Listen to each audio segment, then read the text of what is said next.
Hello and welcome to the morning sports briefing here on New Zealand Sports Radio.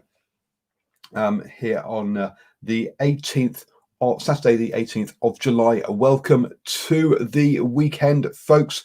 Yes, it is finally here. And in the news today, the Phoenix lost to Sydney last night in controversial circumstances. We'll also bring you up to date with the English Premier League and the Belarusian Premier League as well. We have an update also from the cricket from that's going on between England and West Indies. We have the New Zealand Rugby have come out with their view as to what Super Rugby should look like going forwards. And also we have a result from Super Rugby AU from last night to talk about as well as results in the ANZ Premiership.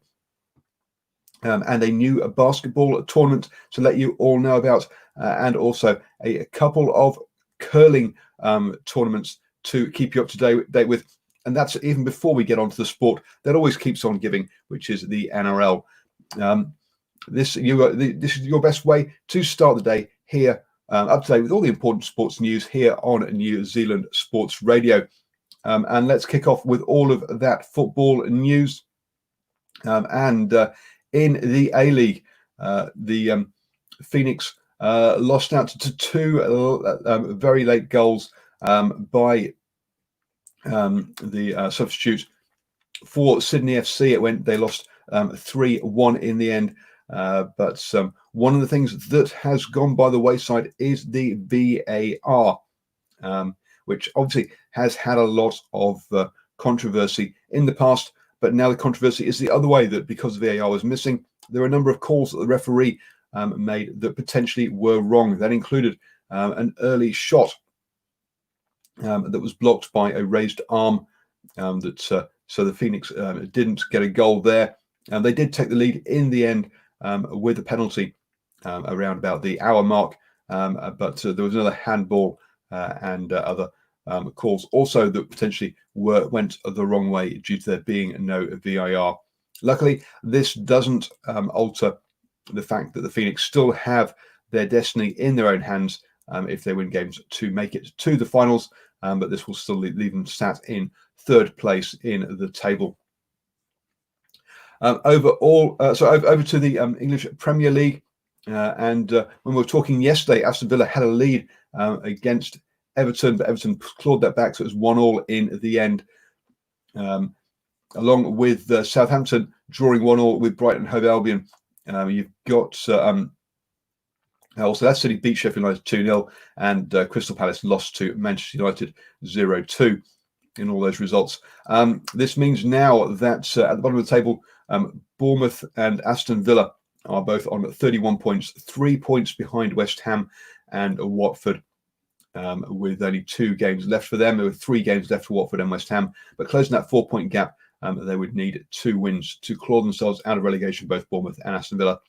Norwich City have already been relegated. In the Belarusian Premier League, and Slavia versus Dynamo Brest has been postponed. This is the second week that Dynamo Brest have had their games postponed. You've got to imagine that is due to a coronavirus issue. Probably there, similar to what Minsk had earlier in the season. So more games to catch up there.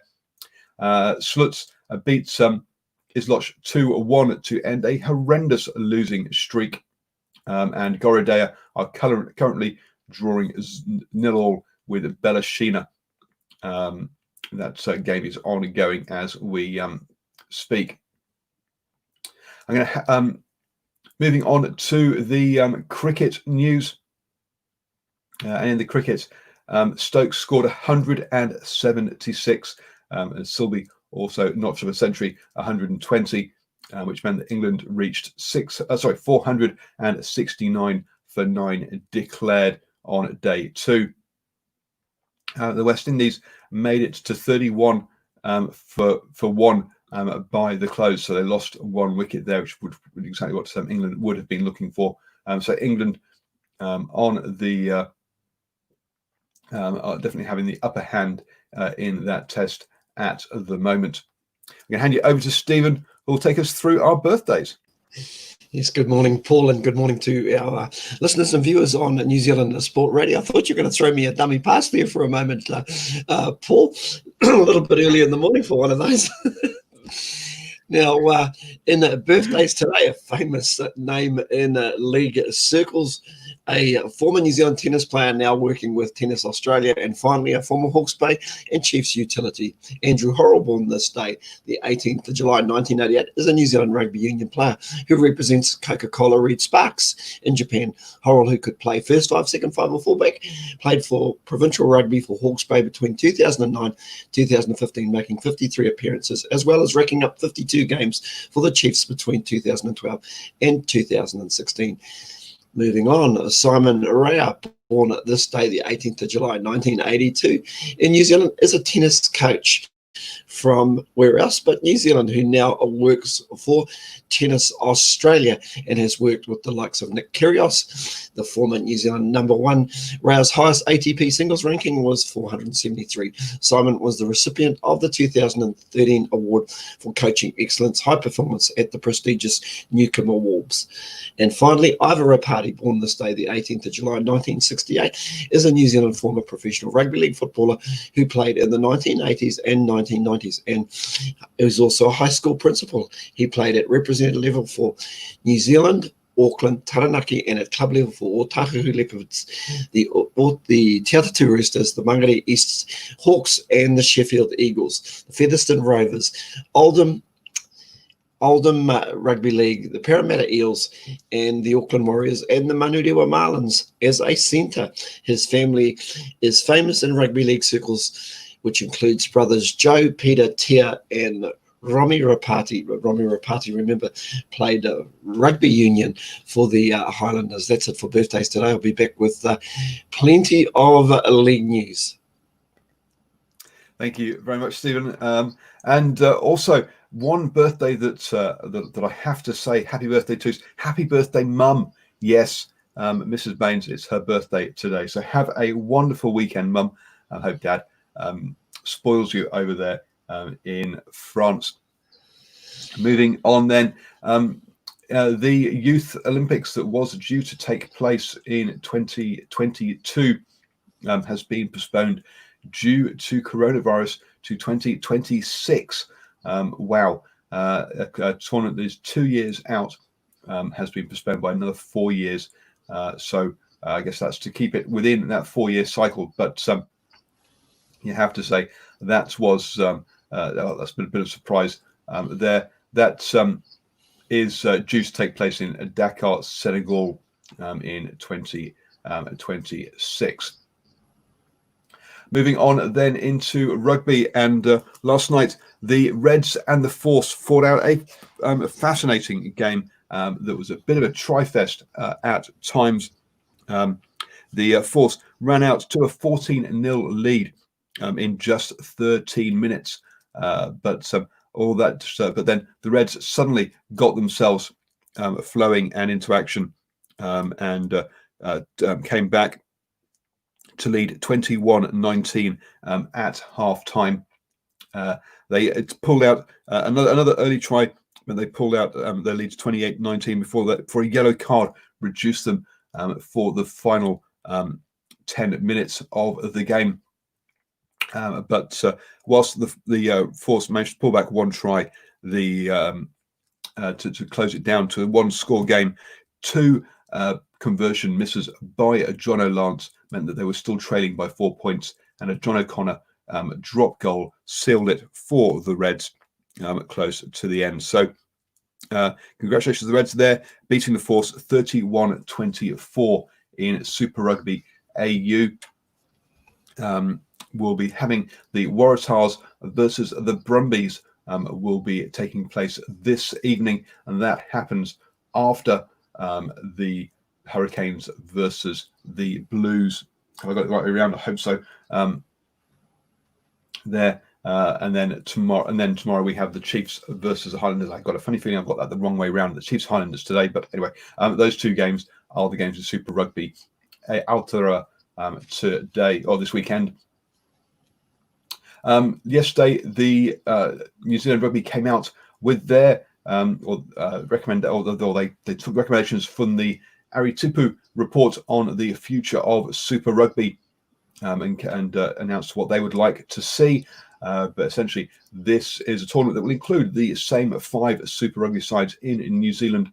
Plus, there is a big desire to have a side from the Pacific Islands, as well as open to sides from Australia as well.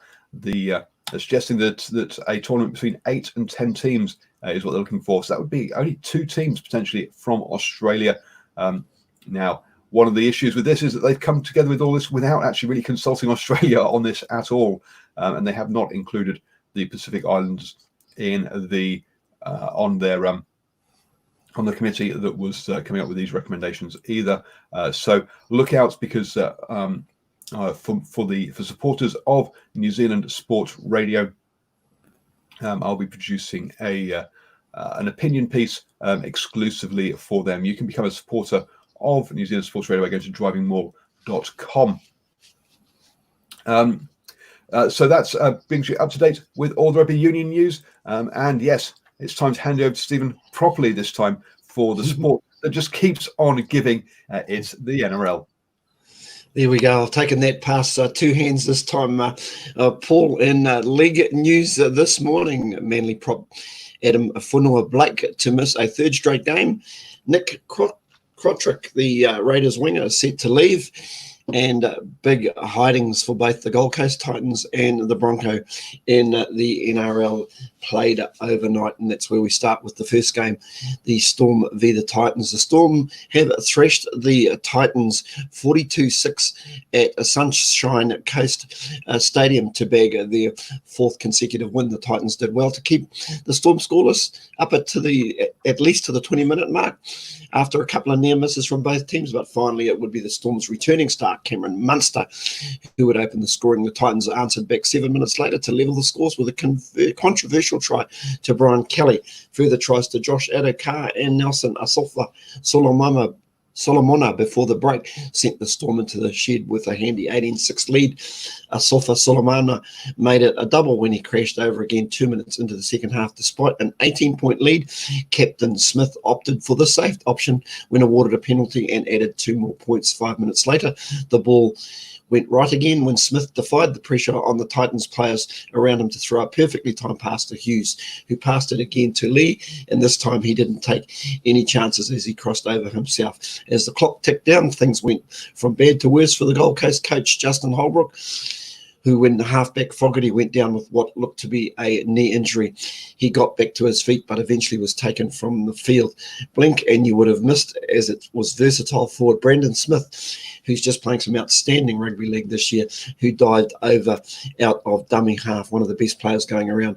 And Adokar put the icing on the cake when he intercepted a ball from Keegan Hipgrave to run 80 metres and score his 2nd try of the night. That final score, the Melbourne Storm 42, Gold Coast Titans 6. And it was no better for the Broncos in the second game last night, as Leichhardt Oval's very own Tiger King Benji Marshall has led a 48-0 thrashing of a miserable Broncos outfit. The Tigers celebrated their return to their home ground, Leichhardt Oval, in style as they shot out to a 26-0 lead in the first half before capitalising on the leg up in the second half. It was second 40. It was the biggest ever first half lead the Tigers have ever recorded against the Broncos. With so much ball and field position, Benji Marshall was at his very best, along with hooker Harry Grant exploiting every opportunity, showing why he is one of the best players out of the dummy half position. The West Tigers laid on 9 tries in total against the hapless Broncos, with Luke Garner picking up a double, scoring either side of the half. Salt was added to Brisbane's wounds further with a horrific leg injury to Corey Oates. The winger turned back row suffered what looked to be a fractured femur in a tackle. That final score again, West Tigers 48, Brisbane Broncos 0. I'd hate to think what the spirits in that Broncos team are like at the minute. Moving it right along, Manly prop Aiden Fonua Blake is set to miss a third straight match on top of his 2-game suspension due to his refusal to have a flu vaccination.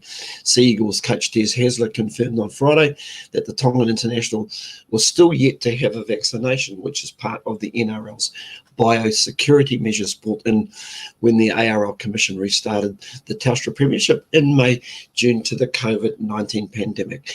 And in our final story this morning, New South Wales and Australian Test star Nick Cotric is poised to exit Canberra Raiders and link with the Bulldogs, providing a sorely needed silver lining to one of the most tumultuous weeks in Belmore's recent history. That's the home ground of the Bulldogs. Cotric is expected to take Canterbury up on what was originally understood to be a lucrative 3-year, $1.8 million offer that is believed to have been upped further this week to secure the 21-year-old.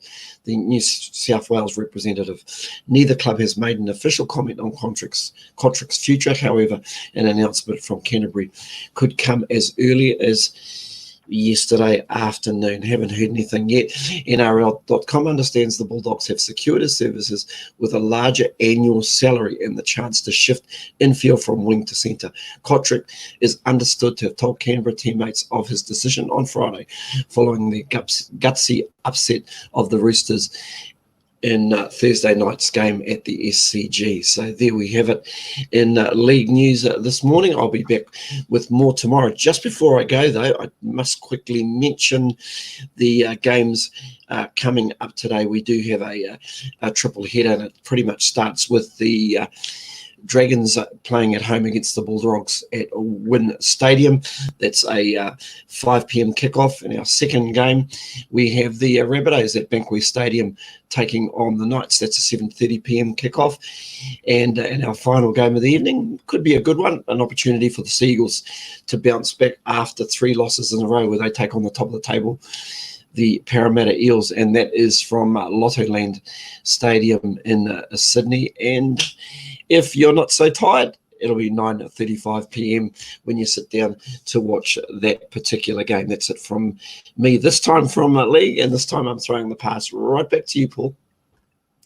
Thank you very much, Stephen. And you are listening to New Zealand Sports Radio. Don't forget you can listen to us on the move by downloading the podcast. Just search for New Zealand Sports Radio on Spotify, iHeartRadio, iTunes, or Acast.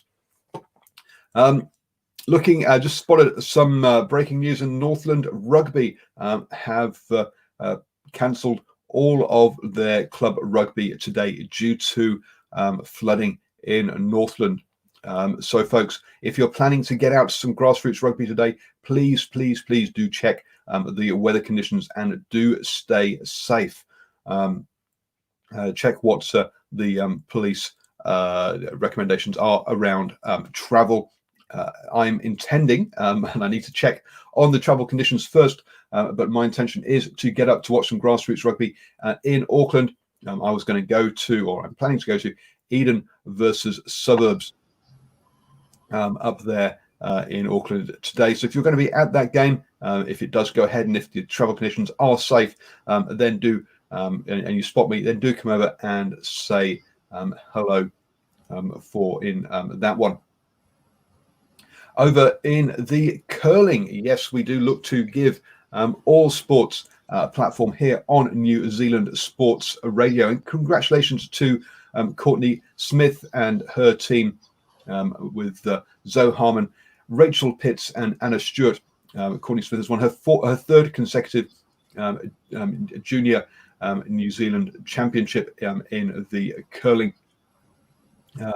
So congratulations to them. They took the first encounter on the Friday evening 10-6, losing then out to their rivals Grace Apua Bishop, Tamika Apua Bishop, Emily Armstrong, and Lucy Nelson in the second game before wrapping it up with the third game on Sunday. So congratulations to them in the New Zealand junior category. Also in the New Zealand mixed event, Garion Long, Rebecca Long, and Benjamin Frew won the final there up in Avondale. So congratulations to them. They came second in their pool, in the pool stages, to get themselves into the semi-finals, but managed then to come through to win the whole thing. So congratulations to them in the New Zealand curling. Moving on then to the ANZ Premiership, and last night the Mystics saw off the Northern Stars 51-47, and that was, I say, that battle between second and third, and that means the Northern Mystics managed to secure their hold on second place, pulling 4 points clear of the Northern Stars, and they've also played one game less. So it really is looking like a Central Pulse versus Northern Mystics final in the ANZ Premiership. Today the Pulse will take on the Mystics. So yes, first versus second in the table, potentially a preview of the final this evening. So do catch that one. That really would allow the Northern Mystics to close the gap on the Central Pulse. So actually at the top of the table there. Do catch that game in the ANZ Premiership this evening. Moving over to basketball, and we have a new tournament in basketball. The Schick 3x3 Cup will be taking place, or the NBL Schick 3x3 Cup will be taking place down in Southland between September the 3rd and September the 5th. Predominantly the teams in this are the NBL franchise, or the NBL clubs have taken up the places in this one. Plus, there will also be an invitational team as well. So, really looking forward to that. This season it will just be one event, but in future years they're looking at adding multiple events in that competition. Talking of the NBL and Sal's NBL, we have two games this evening. The Nelson Giants will take on the Canterbury Rams, the two sides at the bottom of the table, and the Otago Nuggets and the Franklin Bulls will be the second game this evening. The Franklin Bulls and the Otago Nuggets both on 6 wins. Whoever wins that game will join the Taranaki Mountaineers on 7 wins at the top of the table. Looking forward to those games in the basketball later. Unfortunately, the World Surf League has cancelled its season, and they'll be having a new format in 2021. The season will start in Hawaii, and for the first time, each feature an equal number of women's and men's events. So congratulations. Good to see the growth of the women's sport there. So shame that it's been cancelled, but good to hear the 2021 championship will be taking place, and the growth of the women's side of that tournament. Finally, in Formula One, after 2 races in Austria this weekend, it's over to the Hungarian Grand Prix, where Sebastian Vettel was fastest in wet practice. So it's going to be interesting. Is it going to be a dry race, or will it be a wet race? How indicative will that practice be for the actual race itself? We'll have to wait and see. We'll bring you updates on that in the morning sports briefing over the next 2 days. So don't forget to join us at 7 a.m. for the morning sports briefing. You have now started your day the best way, up to speed with all the important sports news here on New Zealand Sports Radio.